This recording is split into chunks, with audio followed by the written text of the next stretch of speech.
Good afternoon, everyone.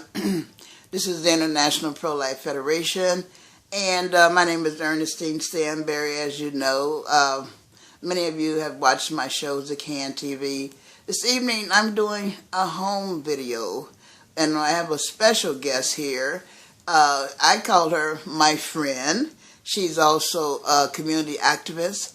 She is a well-known lady in the activist community because she speaks out on a lot of different subjects. And tonight, I would like to introduce Miss Talitha Funchess. This is a mother of 4, and she wants to give inspiration to a lot of ladies. She has a story about certain things and situations in her life, including the situation with DCFS, and she just feels that her testimony and story can help a lot of single mothers. So, Talitha, how are you today? Hello, how are you doing today, Ms. Ernestine? All right. I want to just talk into the camera and just tell people, you know, what happened to you and the different trials and tribulations you've gone through, and the inspiration that you would give for mothers, what they should do in cases like what happened to you in your situation with your children. Well, hello, audience out there, the viewers tonight. I just want to say thank you, Ms. Ernestine, for having me on your show. And you know what? Talk louder, too. Yes. Yes, hello, how you doing? All of the viewers out there, hello, my name is Talitha Funchess. They call me Miss T. And I am a public servant, an advocate, an activist, long time since I've been 17 years old. I'm the mother of 4 children who I reared, raised, and loved and advocated for, which was my sole motivation for starting this movement.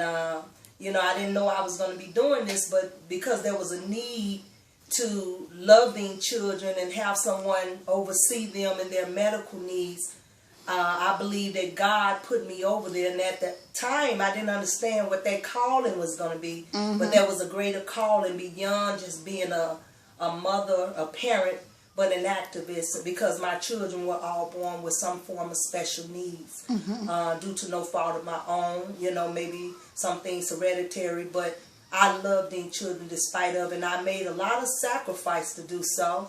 I put a lot of my dreams on hold to do what I did, and I was moved to share my story and to give back by inspiring others, because after so many people I spoke with through the years who thought that other people would love to hear this and think that I should write a book about it.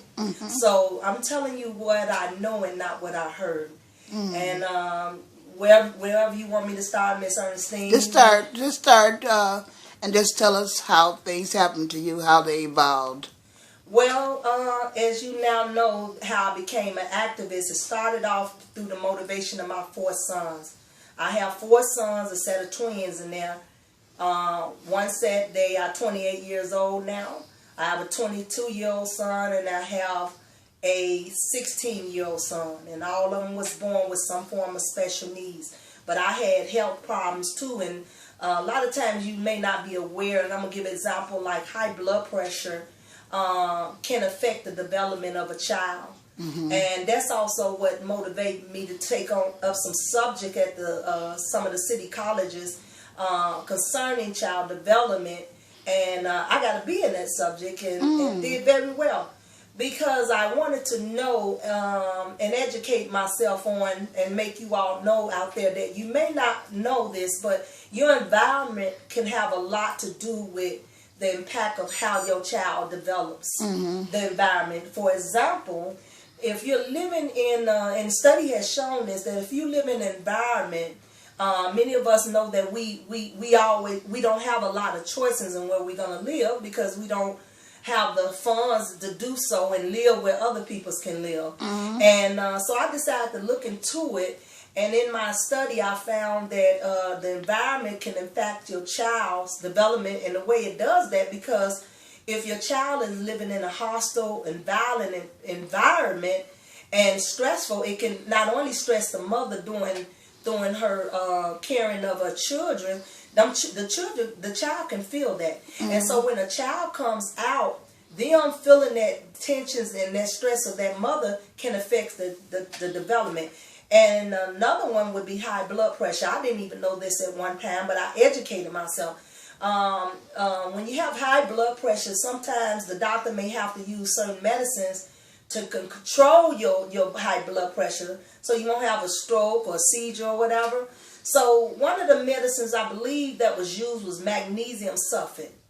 I believe that was it. And that's to bring the blood pressure and control it in you delivering the baby. And sometimes if a baby is stressed in you and the baby is due, sometimes they may have to take the baby earlier. I forgot what the word is called. Induce. They may have to induce your labor. So I was moved to encourage you all, because a lot of times some people may be ashamed of that and blame yourself, but sometimes. But also, because I know you have 6 minutes. It's already been gone now. Okay.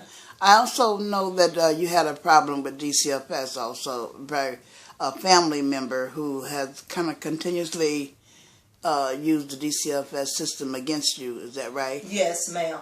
You know, I was hesitant to tell this story because I think, like every he had to come on and tell it because he don't have a long time. Okay, well, anyway, I dealt with a situation that I felt was an injustice to me, and I really do, because as Miss Ernestine can attest to, she looked over tonight a number of things I accomplished that I felt proud of. Yes, very much so. You can attest to that, right? Very much so. And even I've given back to my high state. Credentials. Yes, I've given back to my state.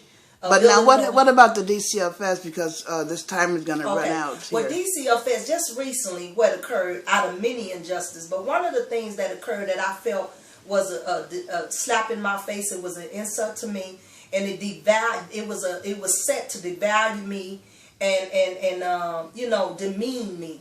And in light of what's going on today, I decided to stand up and bring this to light. Okay, now, what is it, sweetheart? You had to hurry up. My son, who is a 16-year-old disabled young man, had just came back from me doing something that I normally don't do, and that was send him out to a state. I don't want to give the exact place or location, but he was in a suburban area. I sent him out with some family members that I felt that I would trust. Never let him did that before, but he wanted to go out there with some of his siblings and family members. And behind my back, they went, and I believe, and went to DCFS because it was about motive. Was the motivation. And my son got hurt recently when I was living in the South Loop area on a low income in the building, and the housing authority know about this. A steel door fell on my son because it was negligent. They had moved me out of my original apartment without notifying housing Section 8 and moved me against my will up to a higher problem. Myself and other tenants, we had no choice. And while I was in that unit, it did not accommodate me or people with disability, because I have health problems as well.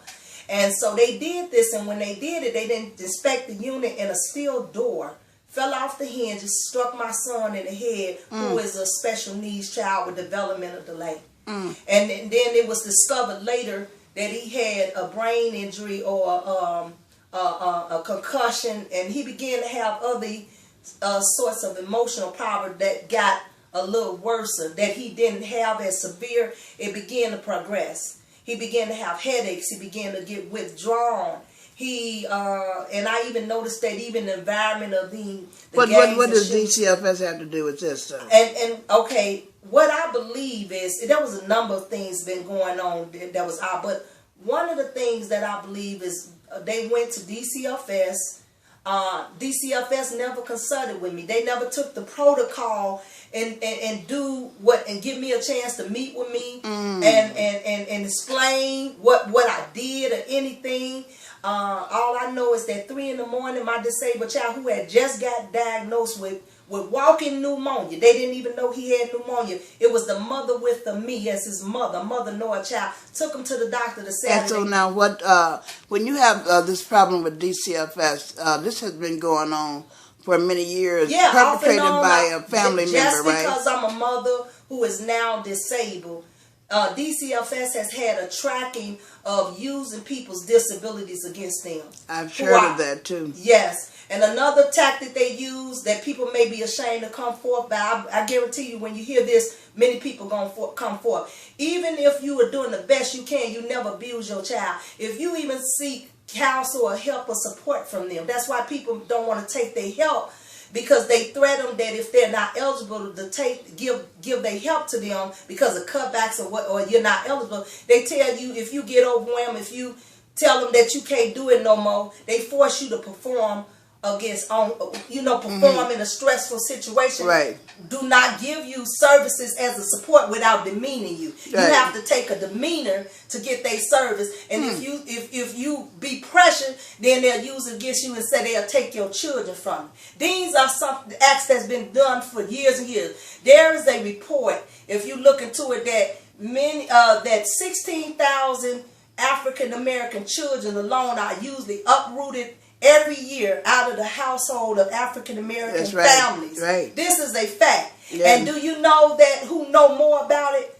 Other ethnic groups. Yeah. The Asians know more about it than anybody. You know, that happened to me, and I found out from the Chinese church. Chinese church told me 65,000 every year. The Chinese people, the numbers are higher now. Because I know my son was taken because of me calling White House hotline against abortion. This is during the time of Miss ex-First Lady Hillary Clinton. And so I was either locked up or either in a psychiatric hospital because of calling the White House line, because I'm an activist. So he was taken from me for 2.5 years, even though the court order said the mama innocent. And at the same time, I was working as a school teacher on Hamilton in the same building where they had a DCFS case. So I know the injustice the DCF has, you know.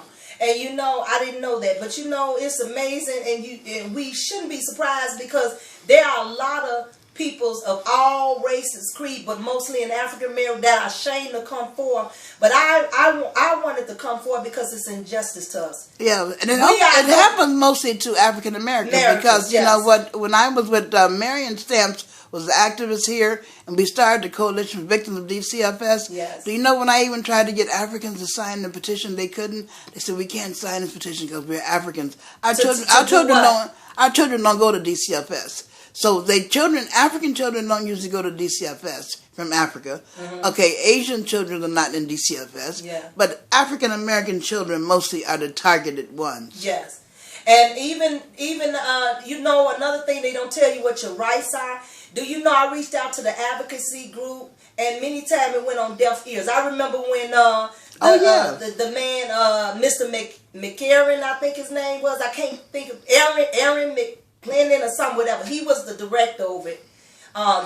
Did you know, another thing I want to bring to light? DCFS, not that very long ago, about 3 or 4 years, I was one of the ones that initiated the investigation and brought to light the awareness of DCFS committing fraud. If you don't believe it, check it out. I believe it. DCFS was charged. It later came on the news, but a lot of times it's unsung heroes like us that bring it to light and expose it, but we don't get the credit for it. Right. Under the whistleblower program, they take credit for it. But I've done much and given much. That's just one of the things I've accomplished. Miss Ernestine can attest. I got 3 office of inspectors. I'm looking for them to see if they're going to do right. We are the unsung heroes. A lot of people do not want to give you the credit. If you don't let them take the credit, they don't want to cover your story. Really. And a lot of that has a lot to do with us, because even peoples in the black community, I reached out to that was supposed to be activists who want to hear good stories about progress of what black people like myself are doing in the hood. They'll cover the negative. But here was I don't want to name the local newspaper. You know what, I want to say that people, I want you to contact Ms. Funchess, and you can do that by contacting the International Prolife Federation. I always know where to reach her. My telephone number is 773-606-9264. That's 773-606-9264. If you have any comments, questions, or if you would like to meet with us, because I'm on this DCFS movement too, please contact us. Continue now. I just want to make sure we got that in there. Thank you very much. And I just want to encourage my peoples out there, because I've known the people to actually take dire steps to lead the state of Illinois. And they were running and say, you know, Miss Funchess, I was doing the best I can, and they want to take my children. It's nothing for them. And I'm going to tell you something. For those of you that are African Americans, many of you, I don't have to call names. I have some class about it. And even if I told, I'd be right, but I have the class. I won't say your name. Many of you have said off the record and assured me and let me know that you know there was biasness and prejudice in DCFS. Many times, how many times you have heard of DCFS doing wrong, doing uprooting children out of their family when the family might have just needed some advocacy, some support. But they have to be demonized to get that. Feel demeanor. That should be. I pushed for and advocated through the advocacy department and wrote letters to many agencies talking about there needs to be sensitivity training when dealing with families of people with disability. There needs to be more sensitivity. There needs to be a willingness when people come to you with sincere help and have limitations should not be used against them. Many times DCFS has used the person's limitation against them. Legal limitation that SSI even would find to be limitation. But they were great mothers, and they uprooted these children out of their family that was not an imminent risk, and them children have gotten killed, raped, molested. And what do you hear? An investigation go on, they say on the TV, and you don't hear nothing else. 30 seconds. Well, I tell you what, I put the blood of Jesus against you. I call you out because I'm a woman of faith. It has to stop. Yes. Someone has to cry loud and spell loud and lift up your voice like a trumpet and tell my people they are transparent. I am a woman of faith, and I deserve better. I don't have to hold my head down because I've been a wonderful mother. I beat the odds, and it seems like in this country when you raise above your adversity, people question that. Well, you don't know God. You say you are Christian. You don't know the God I serve. Amen. You understand? Thank you. So, you know, anybody that can help me, I want the prayer warriors. I'm talking the true prayer warriors. Not the hater Gatoraders. I want those to be praying for me. We live in and also to contact you too. Contact me.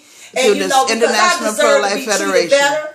In my case, they never met with me. They never consulted because they knew and you know what, who they was dealing and I also with. want people to know that this is a home video, but as soon as CAN TV's new studios open up, we will be having shows on this CAN TV studios, and we would be continuing with this advocacy for DCFS mothers. So thank you for tuning in. I hope it inspire you and keep your heads up and look to God who sits high, look low, beholding the good and evil. Amen. So I hope I've been a blessing. You be praying for me. My contact is with Miss Ernestine, and you be praying for me that God give me the victory over all of this. Thank you. Thank you for coming. And I will be sharing more of my stories with you. So many people say I should write a book. Thank you so much. Thank you.